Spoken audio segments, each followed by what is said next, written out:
Dis nou die een wat die president beloof het, hy sal ons gun as Bafana Bafana die sokker wêreldbeker wen. Nou daardie belofte het sleg begin.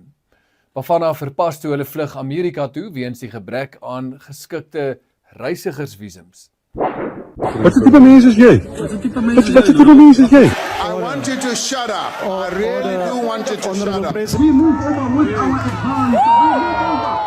Hey, hey.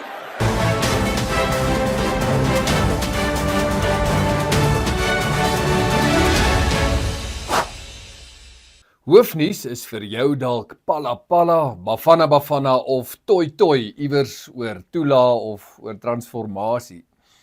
En goed, ons politiek en ons regeringssake bly altyd maar tot 'n mate relevant tot ons bestaan.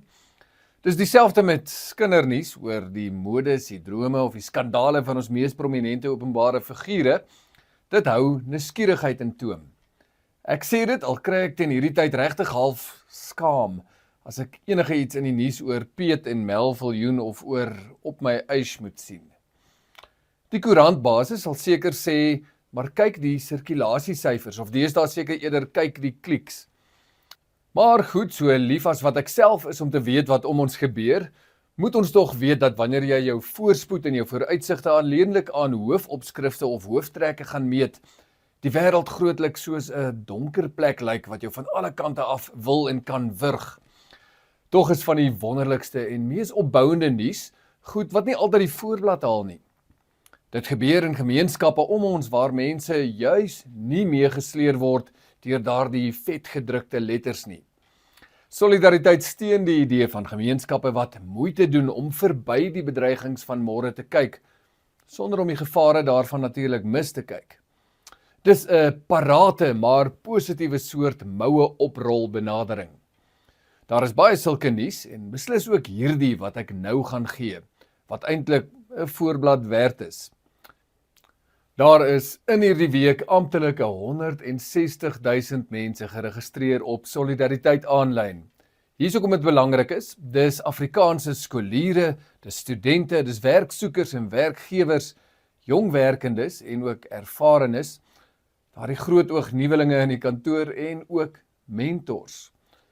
Ons almal saam vorm nou 'n aanlyn gemeenskap wat in Suid-Afrika woon en werk en wil woon en werk, maar wat vry staan van sentrale regeringsbeheer wat jou wil inhok deur te sê wie jy mag aanstel of vir watter werk jy met jou wit vel mag aansoek doen. Nou ja, daardie duisende mense wat aanlyn saamdrom, wil nou sien dat jy volgens jou potensiaal kan leer en werk en groei. So hierdie spesifieke aanlyn netwerk van Solidariteit staan sonder die fisiese fondasies en grondwerk van 'n akademia kampus, soos die een in Pretoria, en soos jy seker gesien het, nou ook die een in die Kaap. Maar dis nog steeds 'n digitale bymekaar komplek van duisende mense wat verantwoordelikheid vat vir hulle eie toekoms. Maar goed, die radionuus gaan nie weg nie en die voorblaaie is wat dit is. So ons vat daaruit wat ons moet en ons beweeg dan aan.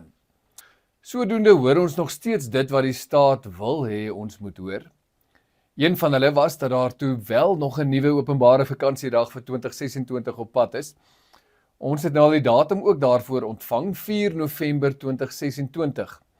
En dis die dag wat sowat 35 tot 45% van Suid-Afrikaners kruisies gaan trek by die stembus, in die hoop dat daai kruisie iets beter kan maak, of minstens daarom net iets slegter kan voorkom.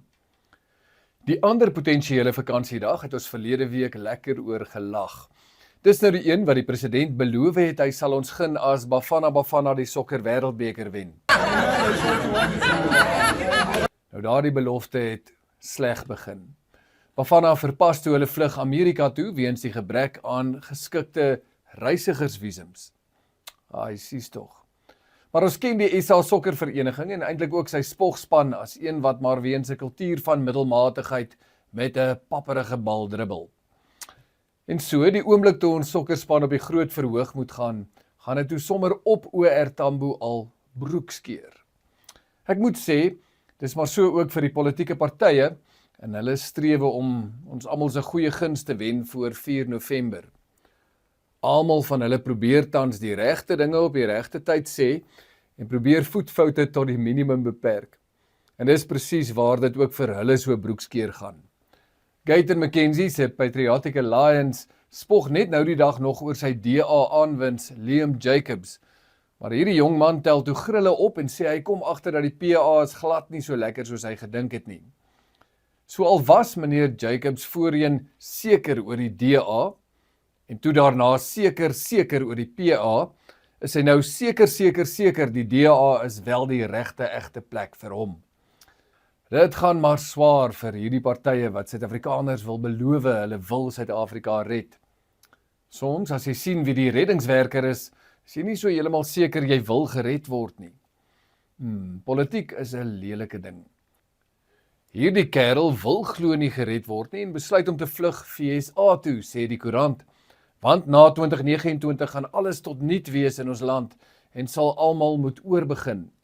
Ek moes eers kyk of sy naam nie dalk Dani Botha is nie. Maar soos ons weet, ryk al hierdie partye se vuilste wasgoed eintlik maar nog soos Johnson's baba poeier teenoor dit wat die ANC, die MK of die EFF op die kamervloer vir ons los. En dis natuurlik deel van die probleem wat ons het. Kyk hier, korrupsie vir die MK, tronkstraf wat dreig vir die EFF en die ANC, wel, hulle is naby die einde en dis onafwendbaar. Hulle probeer nog partydissipline preek in 'n tyd wat hierdie minister van hulle, minister Sisisi Tulashe, die hoofopskrifte haal vir wanbesteding van geld wat vir die armstes en die mees kwesbares bedoel is. En dis luukse motors hier en aanstellings van haar maatjies daar. Selfs beweringe dat Tannie Tulashe op die ouderdom van 65 'n verhouding aangeknoop het met haar spesiale adviseur wat toe maar net 33 jaar oud was. Sisisi Tulashe is 'n toonbeeld van ANC vrotsigheid. Nou dit klink soos 'n koerantopskrif waarvoor almal van ons sal sê, wel vertel my iets nuuts asseblief. 5 maande voor die plaaslike verkiesing lyk die politieke gesprek maar morsig en gee dit 'n tydige waarskuwing om nie al jou hoop op politieke beloftes te plaas nie. Dit was nog nooit wys nie. Gelukkig word Suid-Afrika nie elke dag deur politici aan die gang gehou nie, maar deur miljoene gewone mense wat soggens opstaan, gaan werk en ten spyte van alles rondom ons steeds probeer om iets beter van hierdie plek te maak.